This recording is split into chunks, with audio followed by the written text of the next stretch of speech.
Here's a lovely line about averages. Take a man and put one of his feet in a bucket of ice and the other in a bucket of boiling water, and on average, he's comfortable.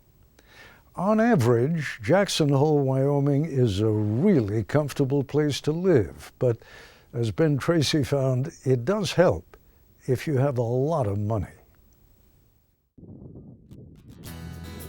Jackson, Wyoming is often called the last of the Old West. Its cowboy culture runs so deep, it even rides along on the morning cup of coffee. And while some of the best things in life here may be free, you pay a steep price to live in this valley known as Jackson Hole. I love this community and I love the place where I live, but there is always that question in the back of your mind of, are you going to be able to survive here? Elizabeth Hutchings moved here from Massachusetts in 2018. For the first 7 months, the only place she could afford to live was in her van. Between living in your van, your car, and various apartments, how many places have you lived here in 4 years? Let's see, van, 8 or 9.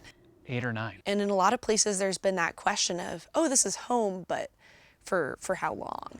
Teton County is now home to a divide bigger than those mountains for which it's named. It is the wealthiest and most unequal in America.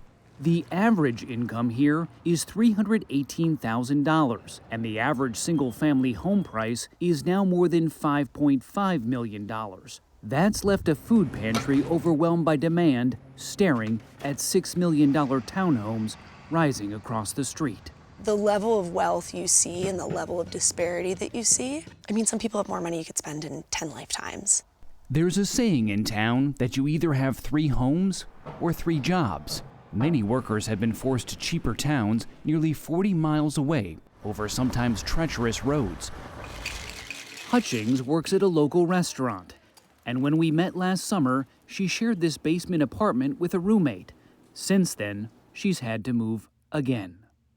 If you're spending so much of your time driving or so much of your time working just trying to survive, I think everybody has that question of, is it worth it? This area here is actually one of the holdovers in town that I imagine in 5 years even will look very different. Yale School of the Environment professor Justin Farrell grew up in Wyoming and is author of the book Billionaire Wilderness. He says the middle class here has been completely hollowed out. Inequality is an issue playing out across the country. Is it uniquely bad here? It is uniquely bad, actually. It's nation-leading bad. If you're making $40,000, $50,000, $60,000, you're likely living in your car, or you're living 45 minutes away. For most people, it's becoming unlivable. The reason, he says, is that the ultra-wealthy find Teton County very livable. Their arrival here accelerated during COVID. The desire for multi-million-dollar mountain escapes has created a new land rush. Americans have always looked west. It's always been the lodestar of American identity. And probably Jackson Hole, with the cowboy image and the Tetons, it's, I think, what makes it so special for so many people. On top of that, it's functionally a tax haven. So Wyoming does not have a state income tax, it doesn't have a corporate tax, so it's a really great place to park your money legally. All that wealth is cleverly disguised behind a facade of pickup trucks and jeans. It's almost as if the landmark watering hole, the $1 million cowboy bar, knew what was coming. This place is really unique because it allows people to engage in this personal transformation to become a normal person. They rely on the Western stereotypes to do that. And so you have these millionaires and even billionaires dressing in Wrangler jeans, dressing down, trying to avoid any sort of class indicators that might make them look wealthy. And I think it's really well-intentioned. Phil Hartle is a private wealth advisor who moved here from high-tax California. Good girl. He and his wife Monica relocated to Jackson in late 2020.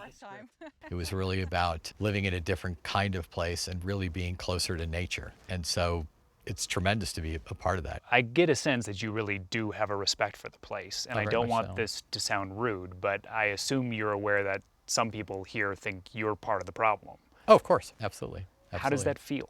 It's my responsibility to show them that, I understand that we came here more recently. We're COVID babies, right?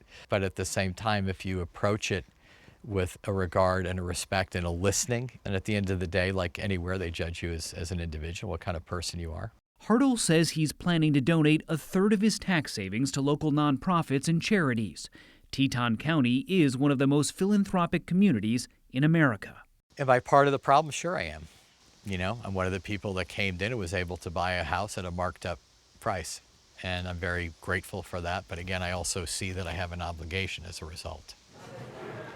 For Elizabeth Hutchings, she says she just wants to make sure people like her, the horsepower that keeps this cowboy town running, can also call it home. If we don't find a way to create a more equitable society and to support people with housing and human services, you won't have an economy. You won't have dozens of nice restaurants to eat at. Do you look down the road and do you see yourself here in 10 years? I don't care if I'm here in 10 years, but I want other people to have a better quality of life in 10 years.